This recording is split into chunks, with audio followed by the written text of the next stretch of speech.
بات آئی گئی ہو گئی، ہم لوگ تفریح کر کے واپس آ گئے۔ یہ چند دنوں کی بات ہے کہ ایک رات کو تقریباً 3 بجے میری آنکھ کھل گئی۔ گرمی بہت تھی، میں نے قریب میز پر رکھے جگ میں سے ایک گلاس پانی پیا اور کھڑکی کے پاس آ کر کھڑا ہو گیا تاکہ تازہ ہوا لگے اور گرمی کی شدت کم محسوس ہو۔ اچانک مجھے عادل کی آواز سنائی دی۔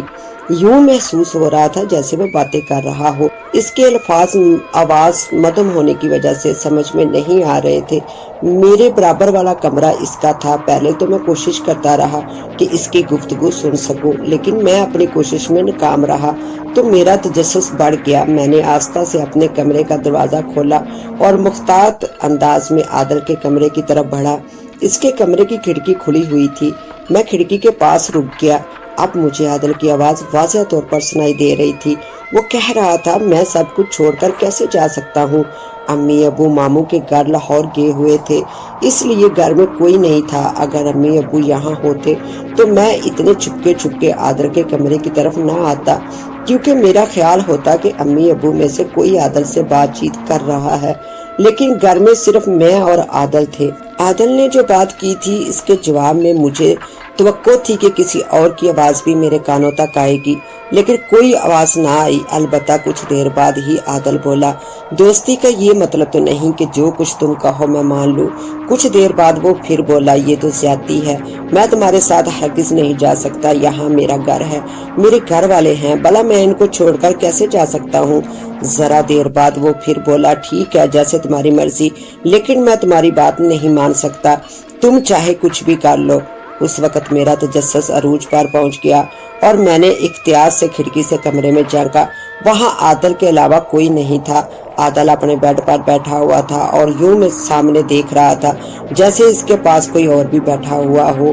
پھر وہ بولا، ٹھیک ہے، یہ میرا آخری فیصلہ ہے، اگر تم جانا چاہتے ہو تو جاؤ، لیکن میں اپنا فیصلہ تمہیں سنا چکا ہوں۔ پھر ذرا دیر بعد بولا، اچھا ٹھیک ہے، اور اس نے اپنا دایاں ہاتھ بلند کیا، پھر اسے یوں ہلایا جیسے کسی کو سلام کیا ہو۔ مجھے پیراڈائز پوائنٹ والا واقعہ یاد آ گیا اور اب مجھے احساس ہوا کہ عادل کے ساتھ کوئی گڑبڑ ہے۔ عادل نے لائٹ آف کی اور لیٹ گیا۔ میں بھی اپنے کمرے میں واپس آ گیا۔ میں عادل کی وجہ سے پریشان ہو چکا تھا۔ میرے ذہن میں اس کے متعلق 2 باتیں آ رہی تھی، ایک یہ کہ اس کے دماغ میں کوئی خلل واقع ہو گیا ہے، اور دوسری یہ کہ اس کے دماغ میں کوئی خرابی نہیں ہے تو پھر اس پر کسی اسیب وغیرہ کا اثر ہو گیا ہے۔ دوسرے روز امی اور ابو واپس آئے تو میں نے انہیں عادل کے متعلق تفصیل سے بتایا۔ وہ دونوں بھی پریشان ہو گئے۔ ابو نے فوری طور پر کسی ماہر نفسیات سے ملنے کا فیصلہ کیا اور پھر انہوں نے جلد ہی ایک نفسیات ڈاکٹر سے رابطہ کر لیا۔ ڈاکٹر صاحب نے عادل کا اچھی طرح معائنہ کیا، پھر نرس سے کہا کہ وہ عادل کو ایک اور کمرے میں لے جائے۔ نرس عادل کو لے کر چلی گئی۔ ڈاکٹر صاحب ابو اور مجھ سے مخاطب ہوئے، اس کی ذہنی کیفیت کافی حد تک خراب ہے، میں فی الحال کچھ دعائیں دے رہا ہوں، اگر عادل ان سے ٹھیک ہو گیا تو اچھی بات ہے، ورنہ اسے یہاں ہمارے ہسپتال میں داخل ہونا پڑے گا۔ آخر اس بیماری کی وجہ کیا ہے؟ ابو نے پوچھا۔ ذہنی دباؤ، وہ سوچتا بہت ہے، ڈاکٹر نے جواب دیا، لیکن وہ تو ایسا نہیں ہے، میں نے کبھی محسوس نہیں کیا کہ وہ زیادہ سوچتا ہے، وہ تو بہت ہنسمکھ اور ہر وقت بات چیت کرنے والا لڑکا ہے۔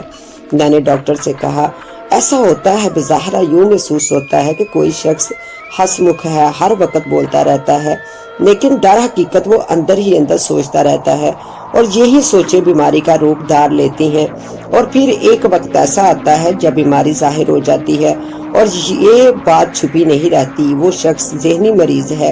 ڈاکٹر نے کہا۔ ابو ایک گہرا سانس لے کر بولے، ٹھیک ہے ڈاکٹر صاحب، آپ مجھے دعائیں لکھ دیں۔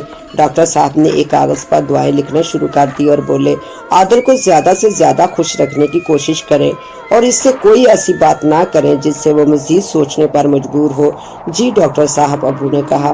ڈاکٹر صاحب نے دعائیں لکھنے کے بعد کاغذ ابو کی طرف بڑھایا اور ہدایت کی کہ ہر ہفتے بعد عادل کو چیک اپ کرایا جائے۔ ابو نے انہیں فیس ادا کی اور ہم لوگ عادل کو لے کر کلینک سے باہر آ گئے۔ آپ لوگ مجھے یہاں کیوں لائے تھے؟ عادل نے ابو اور میری طرف دیکھ کر کہا۔ تمہیں آرام کی ضرورت ہے، ابو نے کہا، لیکن کیوں؟ اور یہ تو نفسیاتی ہسپتال ہے، میرا اس سے کیا تعلق؟ عادل نے کہا، تم سوتے میں بہت زیادہ باتیں کرنے لگے ہو اور چلاتے بھی ہو، اس لیے تمہیں یہاں لایا گیا ہے، ابو نے بہانہ بنایا۔ لیکن پہلے تو مجھے یہ نہیں بتایا گیا، عادل بولا۔ اب تو بتا دیا گیا ہے نا، ابو نے سختی سے کہا اور عادل خاموش ہو گیا۔ عادل کو ڈاکٹر کی بتائی ہوئی دوائیاں استعمال کرائی گئی اور 1 ہفتے بعد ہم عادل کو لے کر ڈاکٹر کے پاس دوبارہ گئے۔ انہوں نے چیک اپ کے بعد مزید دوائیاں لے کر دی اور پھر 1 ہفتے بعد آنے کے لیے کہا۔ 1 ہفتے بعد عادل کو چیک اپ کرا لیا گیا اور پھر ہر ہفتے اس کا چیک اپ ہونے لگا، لیکن عادل دن بہ دن کمزور ہوتا چلا جا رہا تھا۔ اب اکثر وہ رات کے وقت اکیلا باتیں کرتا رہتا تھا۔ ابو امی تو کبھی کبھی اس کی باتیں سنتے تھے، لیکن میری عادت ہو گئی تھی۔ میں رات کے وقت اپنے کمرے میں جاگتا رہتا اور جیسے ہی عادل کی آواز سنائی دیتی میں اس کے کمرے کی کھڑکی کے پیچھے جا کر بیٹھ جاتا۔ ایک رات میں عادل کی باتیں سن رہا تھا۔ وہ بولا، ٹھیک ہے، اگر تم مجھے جلانا چاہتے ہو تو جلا دو، کوئی بات نہیں، ایک دوست دوسرے کے ہاتھوں جل جائے گا۔ اس کی یہ بات میرے لیے باعث تشویش تھی۔ آج سے پہلے اس نے ایسی کوئی خطرناک بات نہیں کی تھی۔ میں فوراً کھڑا ہو گیا اور عادل بولا، دروازہ کھولو، مجھے تم سے کوئی بات کرنی ہے۔ اچھا، عادل نے کہا۔ پھر وہ ہوا میں کسی سے سلام کرتے ہوئے بولا، اچھا تم جاؤ۔ پھر اس نے اٹھ کر کمرے کا دروازہ کھول دیا اور میں اندر داخل ہو گیا۔ پھر میں اسے لے کر بیڈ پر بیٹھ گیا اور اس سے بولا، عادل آخر یہ عامر کون ہے؟ تم نے دیکھا نہیں؟ ابھی تو گیا ہے۔ وہ بولا، ہم لوگ تمہیں پہلے بھی بتا چکے ہیں کہ جس عامر کو تم دیکھ سکتے ہو ہم اسے نہیں دیکھ سکتے۔ میں نے کہا، یہ کیسے ممکن ہے؟ حیرت سے بولا، مجھے نہیں پتا یہ کیسے ممکن ہے، لیکن تم یہ کیا کہہ رہے تھے کہ وہ تمہیں جلا دے گا؟ میں نے کہا، ہاں، وہ کہتا ہے کہ میں اس کے ساتھ چلوں۔ اگر میں اس کے ساتھ نہیں گیا تو یہ میرے ذہن کو قابو کر لے گا اور میں خود اپنے آپ کو آگ لگا دوں گا، یعنی ایک طرح سے وہ مجھے آگ لگائے گا۔ عادل بولا، تم ایسا کچھ نہیں کرو گے۔ میں نے سختی سے کہا، میں مجبور ہوں، جب وہ آتا ہے تو مجھے آس پاس کا کچھ ہوش نہیں رہتا۔ وہ مسلسل مجھ سے کہتا چلا آ رہا ہے کہ میں اس کے ساتھ چلوں، لیکن میں انکار کرتا رہا ہوں۔ اب اس نے مجھے دھمکی بھی دے دی ہے، عادل نے کہا۔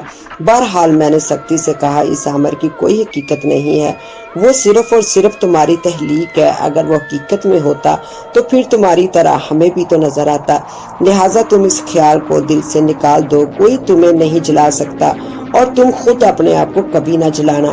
کیا تمہیں اندازہ نہیں ہے کہ اگر تم نے اپنے آپ کو آگ لگا دی تو کیا ہوگا؟ تم مر سکتے ہو، اور زندہ رہ گئے تو سوچو تمہیں کتنی تکلیف ہوگی۔ اگر کبھی انگلی بھی جل جائے تو کتنی تکلیف ہوتی ہے۔ تم تو سوچو کہ اگر سارا جسم جل جائے تو کتنی تکلیف ہوگی۔ تم صحیح کہہ رہے ہو، لیکن میں کیا کروں، میں مجبور ہوں۔ اس کی موجودگی میں مجھے کچھ ہوش نہیں رہتا، عادل نے کہا۔ اوہ یار، میں چیخ پڑا، وہ کوئی نہیں ہے۔ اگر واقعی اس کی کوئی حیثیت ہے تو اس سے کہو کہ میرے سامنے آئے، میں دیکھتا ہوں کہ وہ مجھے جلاتا ہے یا میں اسے جلاتا ہوں۔ مجھے حیرت ہے کہ وہ تمہیں کیوں نظر نہیں آتا، عادل نے سوچتے ہوئے کہا۔ بہرحال میں تم سے کہہ چکا ہوں کہ وہ تمہارا خیال ہے۔ تم نے سوچ سوچ کر اپنے دماغ کا یہ حشر کر لیا ہے کہ اب وہ چیزیں بھی تمہیں نظر آنے لگی ہیں جن کا حقیقت سے کوئی تعلق نہیں ہے، اس لیے تمہیں ذرا ہوش سے کام لو۔ اس عامر کا کوئی وجود نہیں ہے، اپنے آپ کو سنبھالو، تمہاری وجہ سے امی اور ابو بہت پریشان ہیں۔ میں نے کہا، اچھا تم فکر نہ کرو، میں اپنے آپ کو سنبھالنے کی کوشش کروں گا۔ وہ بولا، بس یہ جان لو کہ عامر کی کوئی حقیقت نہیں ہے، وہ تمہارا تصور ہے۔ میں نے اپنی بات پر زور دیا۔ اچھا ٹھیک ہے، میں سمجھ گیا، وہ بولا۔ میں نے پیار سے اس کے بالوں میں انگلیاں پھیرتے ہوئے کہا، عادل آپ پریشان ہونے کی ضرورت نہیں ہے، میں تمہارے ساتھ ہوں، اور آپ تو ہمیں اس بات کا یقین کر لینا چاہیے کہ عامر کا کوئی وجود نہیں ہے، وہ صرف اور صرف تمہارا تصور ہے۔ اگر پھر بھی تمہارے ساتھ کوئی مسئلہ ہوا اور تم یہ کہو کہ عامر کی کوئی حقیقت ہے تو اس کی کوئی بات نہ ماننا۔ اگر کوئی بات کرے اور اپنی کوئی بات منوانے کی کوشش کرے تو فوراً مجھے بتا دینا اور اس سے کہنا کہ وہ مجھ سے بات کرے۔ ٹھیک ہے، میں اسے کہہ دوں گا، اس نے کہا۔ اچھا اب تم آرام سے سو جاؤ، اگر عامر پھر آئے تو مجھے آواز دے دینا، میں اپنے کمرے میں جاگ رہا ہوں۔ میں نے اس سے کہا تو اس نے سعادت مندی سے کہا، ٹھیک ہے، تم جاؤ اپنے کمرے میں، اور اگر کوئی مسئلہ ہوا تو میں تمہیں بلا لوں گا۔ میں اس کے سر پر پیار سے ہاتھ پھیرنے کے بعد اپنے کمرے میں آ بیٹھا اور بہت دیر تک جاگتا رہا اور اس کے بارے میں سوچتا رہا۔ صبح ابو نے مجھے یاد دہانی کرائی کہ آج عادل کا